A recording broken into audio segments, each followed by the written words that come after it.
یا ایھا الذین آمنوا لا تلہکم اموالکم ولا اولادکم عن ذکر اللہ ومن یفعل ذلک فاولئک ھم الخاسرون۔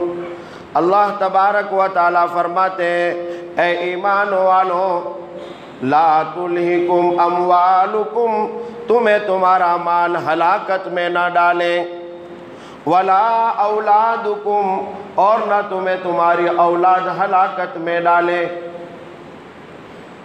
یا ایھا الذین آمنوا، خطاب بڑا نرالا فرمایا اور حکم دیا ہے کہ تمہیں تمہاری اولاد اور تمہارا مال برباد نہ کر دے۔ پہلے تو ہم کو ایمان والا کہا۔ یہ سورت جو ہے سورہ منافقون ہے۔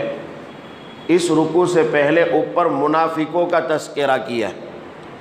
منافقوں نے ایک عجیب چال چلائی تھی کہ یہ جو مہاجر آئے ہیں ان کی مدد کرنا چھوڑ دو، یہ اپنے مدینہ کے نہیں ہیں۔ سمجھے؟ اور لوگوں کو ورگلایا تھا کہ یہ جو نبی کریم صلی اللہ علیہ وسلم کے ارد گرد بیٹھتے ہیں نا، یہیں پڑے رہتے ہیں، یہ باہر کے، جیسے پڑوسی ملک میں آپ معلوم کر لو ابھی بھی مہاجرین کی اتنی عزت نہیں ہے۔ مہاجرین کو آج بھی 70 سال گزر گئے زیادہ اس سے، لیکن آج بھی ان کو حقارت کی نگاہ سے دیکھا جاتا ہے۔ یہ منافقین کی چال تھی جو ظاہر میں مسلمان تھے، اندر کفر چھپا کے رکھتے تھے۔ منافق کی جو ہے یہ بات ہے، کس کو کہتے ہیں منافق کا؟ جو ظاہر میں مسلمان ہو اور اندر کفر چھپائے۔ یہ نبی کریم صلی اللہ علیہ وسلم کے ارد گرد بیٹھنے والوں کے متعلق کہہ رہے کہ ان پر مال خرچ نہ کرو، ان کو مت دو۔ تو اللہ تبارک و تعالیٰ نے اس دوسرے رکوع میں ایمان والوں کو خاص خطاب فرمایا کہ ان کی باتوں میں تم مت آ جانا، آپ ان کو مت دو۔ اللہ نے قرآن میں جو ہے آیت نازل کی، فرمایا ایھا الذین آمنوا لا تلہکم اموالکم ولا اولادکم عن ذکر اللہ، اے ایمان والو تمہیں تمہاری اولاد اور تمہیں تمہارا مال جو ہے ہلاکت میں نہ ڈال دے، غفلت میں نہ ڈال دے، لاپرواہی میں نہ ڈال دے، بے راہ روی میں نہ ڈال دے، آپ کو اللہ کے ذکر سے دور نہ کر دے۔ عن ذکر اللہ، اللہ کے ذکر سے تمہیں غافل نہ کر دے۔ اللہ کا ذکر کیا ہوتا ہے؟ مختلف اقوال ہیں۔ بعض نے کہا اس سے مراد نماز ہے، یعنی تمہارا مال اتنا کمانے میں تم مصروف ہو جاؤ، بچوں کے ساتھ ہنسی مذاق میں، ان کے ساتھ خلط ملط میں، ان کے ساتھ میل جول میں اتنے آپ مشغول ہو جاؤ کہ آپ کی نمازیں ضائع ہوتی ہو اور آپ کو پتہ بھی نہ ہو۔ حضرت عائشہ صدیقہ رضی اللہ عنہ بیان کرتی ہے نبی کریم صلی اللہ علیہ وسلم کا حال گھر میں عجیب و غریب تھا۔ جب آپ گھر میں آتے تھے تو ہمارے ساتھ ہنسی مذاق بھی کیا کرتے تھے، ہمارے ساتھ اٹھنا بیٹھنا بھی ہوتا تھا، ہمارے ساتھ گفت و شنید بھی ہوتے تھے، لیکن جیسے ہی اذان کی آواز کان میں پڑتی تھی آپ کا تعلق ہم سے ایسا ہو جاتا تھا گویا کہ آپ اجنبی ہے، کوئی تعلق نہیں۔ اب آواز آ گئی رب کی طرف سے، حی علی الصلاۃ، آ جاؤ نماز کی طرف، حی علی الفلاح، آ جاؤ کامیابی کی طرف۔ تو کہتے حضرت عائشہ بیان کرتی ہے کہ حضور اکرم علیہ السلام سب کچھ چھوڑ کر فوراً باہر نکل جاتے اور نماز کی طرف دوڑ پڑتے تھے۔ صحابہ اکرام خود بیان کرتے ہیں کہ مدینہ کی ہم نے منڈی میں دیکھا، مدینہ کی بازار میں ہم نے دیکھا ہے کہ جب اذان کی آوازیں آتی تھی اور کان پہ پڑتی تھی اور یوں کہا جاتا حی علی الصلاۃ، آ جاؤ نماز کی طرف، حی علی الفلاح، آ جاؤ کامیابی کی طرف۔ تو لوہار جو ہے اس نے اپنا ایک لوہا اٹھایا ہے، ہتھوڑا اٹھایا ہے، قریب ہے کہ وہ اپنے دوسرے لوہے پر وہ پیٹنے کے لیے مارنے والا تھا، لیکن کان میں یہ آواز پہنچ گئی حی علی الصلاح، حی علی الفلاح، تو اس کا اٹھایا ہوا جو ہے ہتھوڑا بھی وہ پیچھے رہ جاتا تھا، ایک بھی مارنے کے لیے راضی نہیں ہوتا تھا کہ چلو ایک مار لیتے ہیں۔ ہمارے استاذ محترم حضرت مفتی سعید صاحب پالن پوری رحمت اللہ علیہ ہمارے دوست بیٹھے ہیں، ان کے صاحبزادے مفتی اعجاز صاحب جو ہمارے مسافر خانے میں امام ہیں، وہ بھی حضرت مفتی سعید صاحب کے پاس پڑھے ہوئے ہیں۔ حضرت اکثر کہا کرتے تھے کہ دنیا میں جتنی ٹیکنالوجی آتی ہے نا اس کے ایک طرف فائدے ہوتے ہیں، ٹیکنالوجی بغیر فائدے کے نہیں آتی، جتنی ٹیکنالوجی آتی ہے اس کے اتنے فائدے ہوتے ہیں، لیکن ساتھ ساتھ میں اس ٹیکنالوجی سے دنیا کے انسانوں کے نقصان بھی ہوتے ہیں، دنیا کے انسانوں کے نقصان۔ حضرت نقصان بیان کرتے تھے، پھر میں نے اس میں مزید بڑھا ہے کہ ایک وقت تھا جب لوگوں کے ہاتھوں میں گھڑی نہیں تھی، اب تو موبائل کا دور ہے، موبائل میں دیکھ لیتے۔ ایک وقت تھا کہ گھڑی نہیں تھی لوگوں کے پاس، اس لیے ٹائم کا پتہ نہیں چلتا تھا، اذان ٹائم کا پتہ دیتی تھی، اس لیے جیسے اذان ہوتی تھی لوگوں کا ہجوم مسجد کی طرف دوڑ پڑتا تھا۔ لیکن اب کیا ہو گیا، گھڑی کا ایک وقت کا فائدہ ہے کہ گھڑی آپ کو ٹائم بتاتی ہے، لیکن اس سے سستی بھی پیدا کرتی ہے۔ کیسے؟ اب اذان ہوتی ہے تو گھڑی دیکھتا ہے، ہجی تو 15 મિનિટની વાર છે ને, જમાતને વાર છે, આપણે વયા જશું પછી, હજુ ટાઈમ છે। نقصان کرتی ہے کہ نہیں یہ گھڑی؟ آپ دیکھتے جیسے فریج، دوسری مثال یہ میں نے بڑھائی، فریج دیکھو بہت فائدہ کرتا ہے فریج، کہ آپ کی چیزوں کی حفاظت کرتا ہے، سڑنے بگڑنے سے بچاتا ہے، اس میں آپ کو ٹھنڈا پانی میسر ہوتا ہے، اور گرمی میں ٹھنڈا پانی مل جانا کتنی بڑی نعمت ہے۔ لیکن ایک فریج نے بڑا نقصان کیا، اور وہ نقصان کیا ہے کہ جب سے فریج آ گیا نا تب سے اب گلی کوچوں میں کٹورے نظر نہیں آتے، ورنہ یہ بڑے بوڑھے ہیں ان کو پتہ ہے کہ ایک وقت تھا ہمارے گھر کی مستورات یا ہمارے گھر کے بچے یا ہماری بچیاں وہ عشاء کے وقت کٹورا لے کر گھر گھر گھومتی تھی کہ بے فلاں دے کر آؤ، بھائی فلاں جگہ پہنچا کر آؤ، بھائی فلاں غریب ہے ان کے یہاں دے کر آؤ، فلاں رشتہ دار ہے ان کے یہاں پہنچا کر آؤ۔ اب کیا وہ جو سخاوت تھی نے اب بخیلی میں تبدیل ہو گئی کہ مجانو سائنو بینو છે આને ક્યાં કોઈને આપવું, રાખી દો ફિરોઝમાં સવારે ખાશું। આટલું સારું સાયણું બન્યું છે મુર્ગીનું ને બકરાનું ને એ બીજાને આપી દેવાય, રાખી દો। پہلے کے لوگ جو ہے بکرے کا سالن ہو کہ کسی کا بھی ہو، مرغ مسلم ہو تو بھی وہ پہنچا دیتے تھے، تھا کہ نہیں بھائی؟ بہت ساری چیزیں ہیں، اب وہ وقت سے آگے نکل جائیں گے ہم۔ تو ذکر سے مراد نماز بھی ہے، ذکر سے مراد ایک قول ہے کہ ذکر سے مراد جو ہے حج ہے۔ اب آدمی اپنے مال کمانے میں اتنا حریص بن چکا ہے کہ مال کی لالچ میں پڑ کے وہ اللہ کے گھر کی زیارت کے لیے بھی وقت نہیں نکال رہا ہے۔ اس لیے بہت سارے بڑے بڑے مالدار وقت کے صاحب ثروت جن کی جائیدادوں کی مثالیں دی جائے اور یوں کہا جائے کہ ان کی ساتھ ساتھ پیڑیاں کھائے گی تو بھی ان کا مال نہیں کھٹے گا اور کم نہیں ہوگا، ان کو حج نصیب نہیں ہوتا ہے۔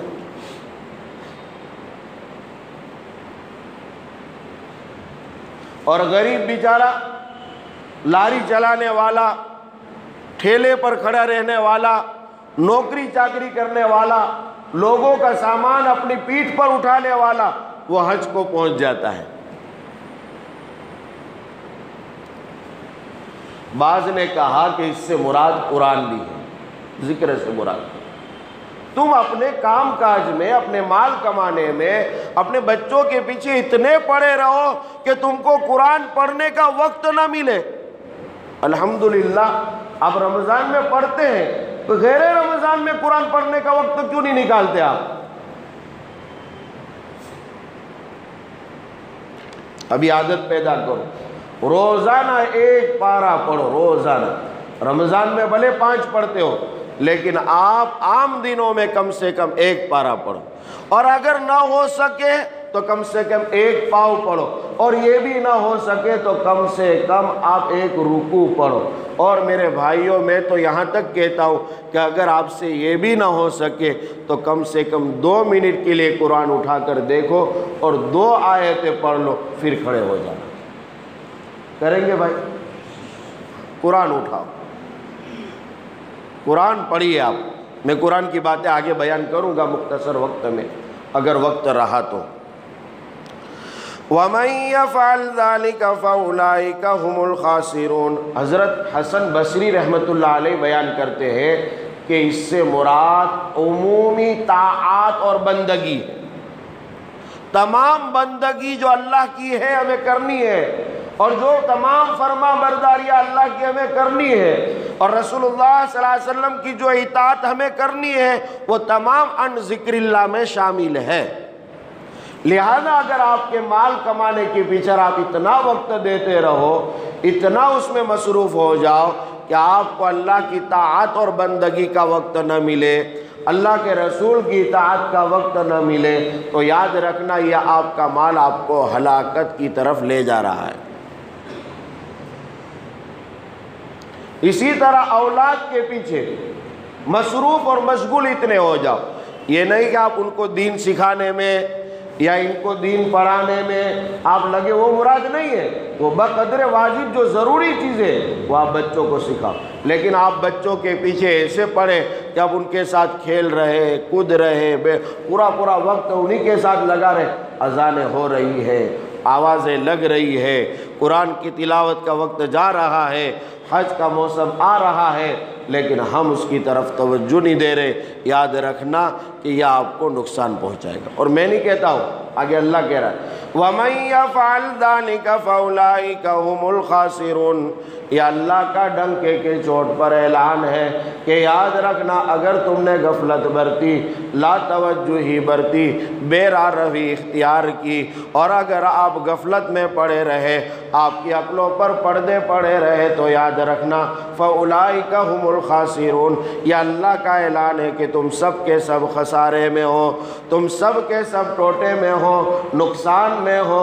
یہ میں نہیں کہتا، اللہ کا فرمان ہے، اور یہ قرآن کریم کی آیتیں ہیں۔ اور اللہ نے سورہ منافقون میں فرمایا فَأُولَٰئِكَ هُمُ الْخَاسِرُونَ۔ اور جس کو رب نقصان والا کہہ دے، خسارے والا کہہ دے، بتاؤ اس کو کون نفع پہنچا سکے گا؟ اے بھائی، کوئی نفع پہنچا گیا؟ اللہ جس کو کہہ دے کہ نقصان میں، خسارے میں، ٹوٹے میں، یہ لوز ہے نا۔ اپنے JIDC میں بہت ساری پارٹیاں لوز ہو گئی، تو سیٹھ لوگ آپس میں بات کرتے ہیں، آپ پارٹی لوز تھے گی، لیکن جیب میں پڑا ہوتا ہے اس کو پتہ نہیں ہوتا ہے، خزانے اس کے بھرے رہتے ہیں، وہ خالی ظاہر میں ایسا دکھتا ہے کہ لوز ہو گیا ہے۔ بعض ایسے بھی ہوتے ہیں، ظاہر میں جو ہے اپنے ورکروں کو اور اپنے نوکر چاکروں کو اور جو ہے اپنے وہ کیا کہتے ہیں ویپاریوں کو اور بزنس مین کو سمجھانے کے لیے اپنی پارٹی فیل دے گی سے کہیں شے نہیں، تو تمہارے جو ہے جیسے دوسرے سیٹ لوگ بھی کہتے ہیں یہ پارٹی گئی، اس کی وکٹ پڑ گئی، لیکن یہ تو تمہارا کہنا ہے، اس کے خزانے میں تمہاری کا نظر ہے، اس کے بینک بیلنس پر تمہاری کا نظر ہے، اس کی جائیداد کے متعلق تمہیں کا خبر ہے، تم تو ناواقف ہو۔ وہ اللہ ہے جو عالم الغیب والشہادہ ہے، جو تمہارے غیب کو بھی جانتا ہے، تمہارے ظاہر کو بھی جانتا ہے، تمہاری کوٹریوں کے اندر کیا بھرا ہے، تمہاری تیجریوں میں کیا ہے، تمہارے بینک میں کیا ہے، تم نے کتنی جائیداد چھپا کر رکھی ہے، اس کو تو علم ہے۔ اور وہ کہتا ہے کہ اتنی جائیداد ہونے کے باوجود، اتنا مال کمانے کے باوجود، اتنی جائیداد اکٹھا کرنے کے باوجود، اتنا بینک بیلنس اکٹھا کرنے کے باوجود، وہ رب کہتا ہے کہ اولئک هم الخاسرون، پھر بھی وہ خسارے میں ہیں، پھر بھی وہ نقصان میں ہیں، پھر بھی وہ لوز ہیں۔ خدا کی قسم، رب کی بات سب سے سچی بات ہے، اس میں کوئی شک نہیں ہو سکتا، اور وہ اس کا گھاٹا دیکھے گا۔ اب آگے کا جو ہے سنو، موت کی مجلس ہے تو آگے سنو اللہ کا قرآن کیا کہتا ہے۔ وَأَنفِقُوا مِمَّا رَزَقْنَاكُم مِّن قَبْلِ أَن يَأْتِيَ أَحَدَكُمُ الْمَوْتُ فَيَقُولَ رَبِّ لَوْلَا أَخَّرْتَنِي إِلَىٰ أَجَلٍ قَرِيبٍ فَأَصَّدَّقَ وَأَكُن مِّنَ الصَّالِحِينَ۔ رب کہتا ہے، حکم دیتا ہے، اے میرے بندو اور ایمان والوں، حکم تو ایمان والوں کو، وَأَنفِقُوا اور لوگوں خرچ کر ڈالو، مَا رَزَقْنَاكُمْ جو کچھ کہ میں نے تم کو دیا ہے، میں نے دیا ہے۔ ایک باپ اپنے بیٹے کو دیتا ہے، لے لاکھ روپیہ، بیٹا خرچ کر گیا، تو اس میں ادھر ادھر نہیں ہوگا، بھائی ابا خرچ کروانا اس کی دوچے۔ ایک سیٹ کسی کو دیتا ہے اپنے ورکر کو، کہ یہ مالو لے لے جاؤ خرچ کر کے آؤ، سب کو دے کر آؤ، تو ادھر ادھر ہوگا۔ رب نے جہاں بھی خرچ کرنے کا حکم دیا ہے وہاں بار بار آیا مما رزقناکم، کس میں سے خرچ کرو گے؟ تمہاری عقلوں نے نہیں کمایا ہے، تمہاری استعداد نے نہیں کمایا ہے، تمہاری طاقت نے نہیں کمایا ہے، تمہیں تمہاری باڈی کی وجہ سے نہیں ملا ہے، تمہاری کمپنیوں کی وجہ سے نہیں ملا ہے، تمہاری دکانوں کی وجہ سے نہیں ملا ہے۔ دکانیں تو ہزاروں کی ہے، سب دکان کھول کر بیٹھتے ہیں، لیکن گاہک بھیجنے والا اللہ ہے۔ اس لیے اپنا دماغ یہ رکھو کہ دینے والا اللہ ہے۔ وہ اللہ کہہ رہا ہے، کیا کہہ رہا ہے؟ وَأَنفِقُوا مِمَّا رَزَقْنَاكُم مِّن قَبْلِ أَن يَأْتِيَ أَحَدَكُمُ الْمَوْتُ فَيَقُولَ رَبِّ لَوْلَا أَخَّرْتَنِي إِلَىٰ أَجَلٍ قَرِيبٍ۔ اے ایمان والو تم خرچ کر ڈالو اس میں سے جو کچھ کہ میں نے تم کو دیا ہے۔ کب خرچ کرو؟ اس وقت سے پہلے پہلے کہ تمہارے کسی کے پاس موت آ جائے، تم میں سے کسی کے پاس موت آئے، اس موت کے آنے سے پہلے پہلے تم خرچ کرنا شروع کر دو۔ یہاں مفسرین نے لکھا ہے کہ موت سے کیا مطلب؟ کہا موت کے آثار نظر آنے لگے، موت کے آثار دکھائی دینے لگے، بوڑھاپا طاری ہو گیا، کمر جھک گئی، پاؤں ایک قبر میں پہنچ گیا، پورے چہرے پر سفیدی طاری ہو گئی، چمڑا لٹکنے لگا ہے، اب جو ہے 60 کو پار کر چکا ہے، اب یہ آثار موت ہے، اب یہ شروع ہو گئے، اس سے پہلے پہلے شروع کر دو۔ پھر یہ نہیں کہ وہ سکرات کے عالم میں پڑا ہے، بستر پر لیٹا ہوا ہے اور آخری وقت ہے، اب اس کو بتائے کہ یہ مال کچھ کام آئے گا نہیں، آنکھ بند ہوگی، سب بچے ہی اٹھا لیں گے اور ورثہ لڑائی کریں گے، کہا اب یہ پورا مال صدقہ ہے۔ اس لیے حدیث میں آتا ہے کہ نبی کریم صلی اللہ علیہ وسلم سے ایک صحابی نے پوچھا، یا رسول اللہ صلی اللہ علیہ وسلم بہترین صدقہ کیا ہے؟ بہترین صدقہ کیا ہے؟ نبی کریم صلی اللہ علیہ وسلم نے جو ہے فرمایا کہ بہترین صدقہ ہے کہ آپ قوت اور صحت کے وقت میں، قوت اور صحت کے وقت میں جو مال خرچ کرو وہ بہترین صدقہ ہے، اور اس وقت خرچ کرو جب مال میں تمہاری لالچ بندھی ہوئی ہو، تمہیں مال یوں لگے کہ یہ چلا جائے گا، خوف ہو کہ مال سب ختم ہو جائے گا، ایسے وقت میں تم خرچ کرو، یہ بہترین صدقہ ہے۔ موت آنے سے پہلے موت کی مجلس میں بیٹھے، پھر موت طاری ہو جائے گی اور جو ہے انتقال سب کے ہونے ہیں، کوئی بچے گا نہیں۔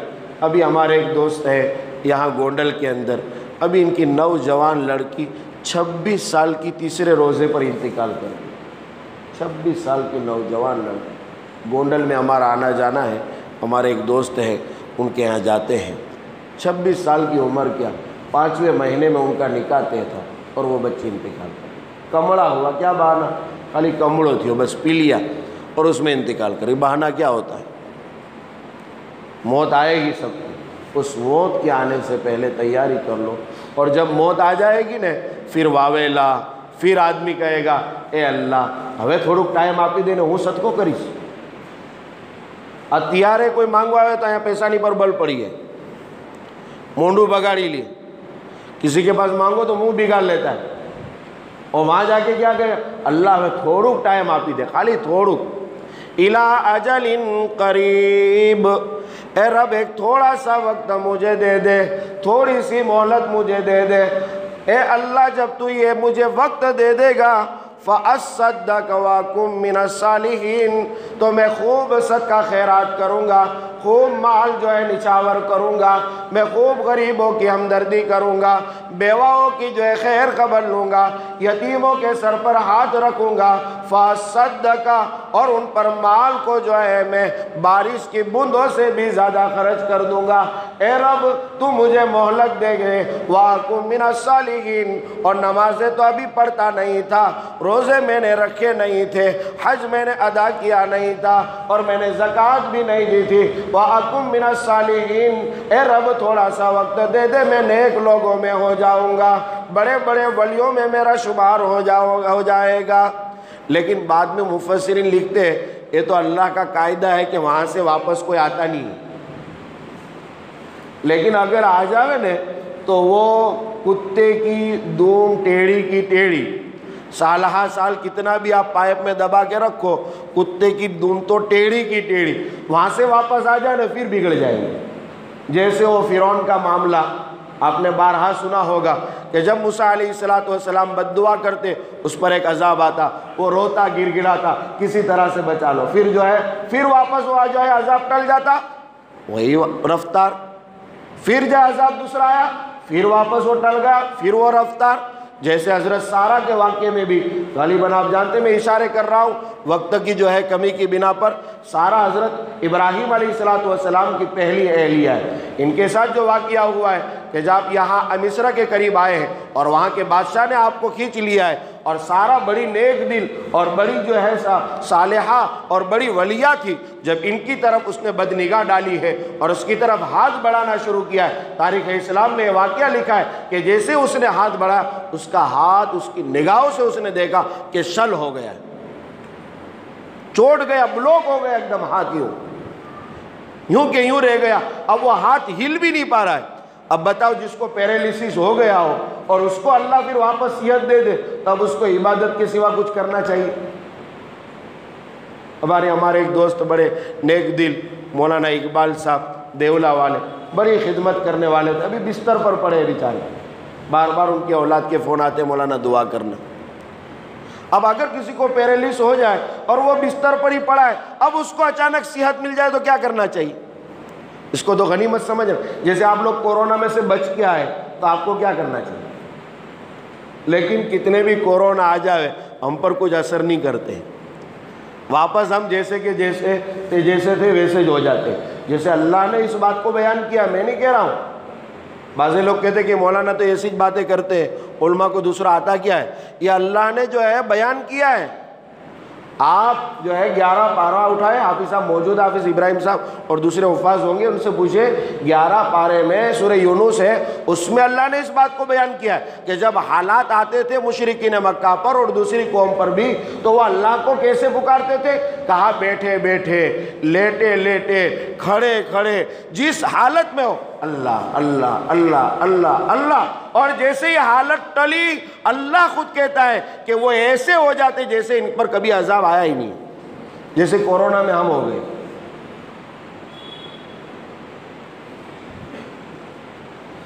اللہ اکبر۔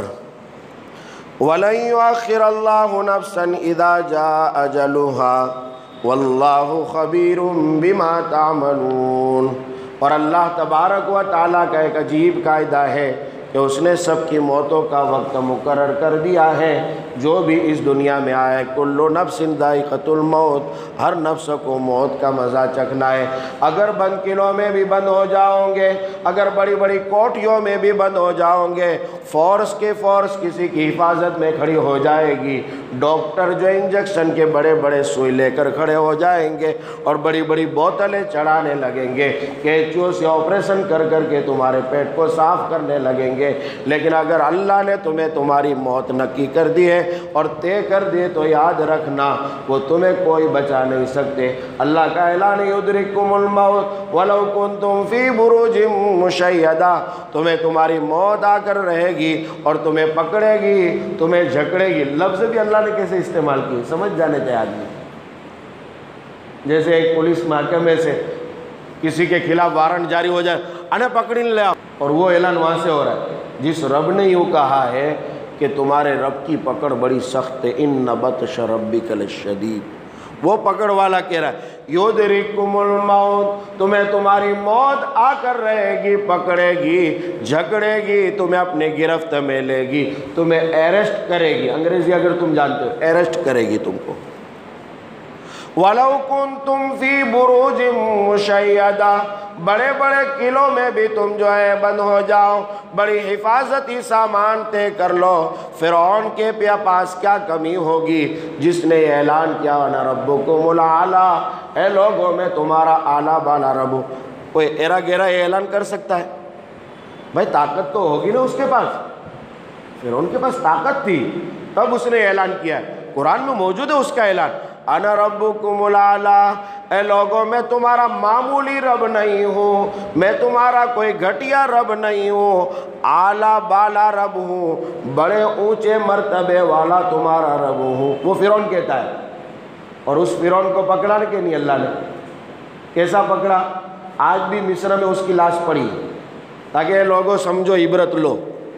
ایسے فرعونوں کو اللہ نے نہیں چھوڑا ہے، نمرود کو نہیں چھوڑا ہے، شداد کو نہیں چھوڑا ہے، اور وقت کے ابو جہل اور ابو لہب اور عتبہ اور شیبہ، جن کی طوطیاں بجتی تھی مکہ مکرمہ میں، اور جن کی آوازیں کسک جاتی تھی، اور جن کا نام لیا جائے تو وہاں کے ہر افراد اپنے سر جھکا دیتے تھے، ایسو لوگوں کو بھی رب نے پکڑا ہے، اور ایسا پکڑا ہے کہ زمین دوز کر دیا، لیکن کوئی ان کو بچانے والا نہیں تھا۔ یدرککم الموت، یہ اللہ کہتا ہے یہاں دیکھو کہ تمہارا وقت ہے، طے ہے، جب آئے گا نا ایمان والوں کو یہ سمجھایا جا رہا ہے تمہارا وقت طے ہے، میرا بھی ہے، کوئی نکی نہیں ہے، طے نہیں ہے کہ ابھی میں پاٹن پہنچ پاؤں گا یا نہیں۔ میں تو اکثر کہتا ہوں آج ممبر پر نہیں کرسی پہ ہوں، ورنہ میں لوگوں کو کہتا ہوں کہ اس ممبر سے میں اتر پاؤں گا یا نہیں، یہ اللہ ہی جانتا ہے، کسی کو کچھ پتہ نہیں۔ سمجھے میرے بھائیوں؟ جیسے ایک آدمی نے آنکھ لڑا لی، اس کو یوں کہ میں بہت زندہ رہوں گا، کئی سال تک اذانیں دیتا رہا۔ ابھی میرا دہلی پروگرام تھا، وہاں بھی یہ میں نے بات، جو یوٹیوب پر میرا یہ پروگرام موجود ہے، تو وہاں بھی میں نے یہ بات کہی تھی، یہ قصہ سنایا تھا کہ اس نے کئی سال تک اذانیں دی، اور ایک مرتبہ حی علی الصلاۃ ادھر کہا، اور وہاں کسی یہودی یا عیسائی لڑکی سے آنکھ لڑی، اور اس کے عشق میں وہ فریفتہ ہو گیا۔ اس نے ایک شرط لگائی کہ میں تجھ سے شادی کر لوں گی، لیکن شرط ہے کہ تو اسلام مذہب چھوڑ دے۔ اس نے کہا کہ تو کہہ رہی ہے میں چھوڑتا ہوں۔ اس نے ادھر اسلام چھوڑا، وہ سیڑھی سے بڑا خوشی کے ساتھ، بڑی مسرت کے ساتھ، اور لڑکی کو حاصل کرنے کی لالچ میں وہ تیزی کے ساتھ نیچے آ رہا تھا، پاؤں پھسلا، ابھی وہ مینارے سے اترا نہیں کہ اس کا انتقال ہو۔ کیا اسلام، کیا ایمان، کیا دولت، سب ختم ہو گیا۔ اس لیے میرے بھائیوں، اللہ کہتا ہے وَلَن يُؤَخِّرَ اللَّهُ نَفْسًا إِذَا جَاءَ أَجَلُهَا وَاللَّهُ خَبِيرٌ بِمَا تَعْمَلُونَ، اور اللہ تبارک و تعالی ہرگز بالہرگز کسی نفس کو جو ہے وقت نہیں دیتا ہے، اس کی موت کا وقت مؤخر نہیں کرتا ہے، اس کو مہلت نہیں دیتا ہے، وقت جیسا آئے گا۔ اذا جاء اجلهم فلا يستاخرون ساعة ولا يستقدمون، اللہ کہتا ہے لکل امت اجل، ہر امت کے لیے ہم نے اجل متعین کر دیے، وقت طے کر دیا ہے، جب وہ آ جاتا ہے تو نہ ایک گھڑی وہ پیچھے ہٹ پاتا ہے، نہ ایک گھڑی وہ آگے جا سکتا ہے، کوئی وقت نہیں ملے گا۔ ابھی موقع ہے، اس کو غنیمت سمجھو۔ خصوصاً میرے نوجوان دوستوں سے میں یہ کہوں گا کہ آپ موبائل چلا رہے ہیں، فلم دیکھ رہے ہیں، دیکھتے دیکھتے موت آ گئی، کچھ پتہ نہیں آپ کو۔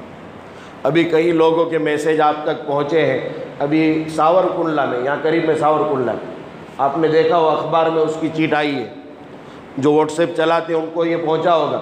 ساور کنڈلا میں ایک ساتھی ہے، بڑا خدمت گزار تھا، اس کی جو ہے سجدے کی حالت میں موت ابھی رمضان میں آئی، سجدے کی حالت میں۔ بوٹاد میں گزشتہ میں جب کورونا چل رہا تھا، ان دنوں میں ایک جماعت باہر کی تھی، اور جماعت کا ساتھی نے ایک رکعت تو تہجد کی پڑھ لی، دوسری پڑھ رہا تھا کہ اس کا انتقال ہو گیا۔ تو کیا ٹاکیزوں میں موت نہیں آ رہی ہے؟ کیا تھیٹروں میں موت نہیں آ رہی ہے؟ کیا کرکٹ کھیلتے ہوئے، ابھی ایک کھلاڑی کو پوچھو، کرکٹ کھیل رہا تھا، ایک گیند یہاں سے جو ہے لگی زور سے، وہ وہیں انتقال کر گیا، وہیں لاش میدان میں پڑی تھی۔ آپ دیکھتے نہیں ہیں یار، نہیں پتہ ہے آپ کو؟ ابھی ایک بروڈا کے اندر آپ نے جان دیکھی ہوگی، ایک جان پگ کے اندر دلہے کو لوگ اپنے کاندھے پر اٹھا کر لے جا رہے تھے اور سب ناچ رہے، بینڈ باجا خوب بج رہا ہے اور ناچنا گانا جا رہی ہے۔ مولانا ابراہیم صاحب جانتے ہیں اس بات کو، وہ اشارہ کہ ٹھیک ہے صحیح ہے۔ تو یہ جو ہے سب ناچ رہے تھے اور اتنے میں اوپر وہ مر گیا اور اس کی لاش کو اب نچایا جا رہا ہے۔ جب وہ نیچے آ کے گرا تب پتہ چلا کہ وہ مر گیا۔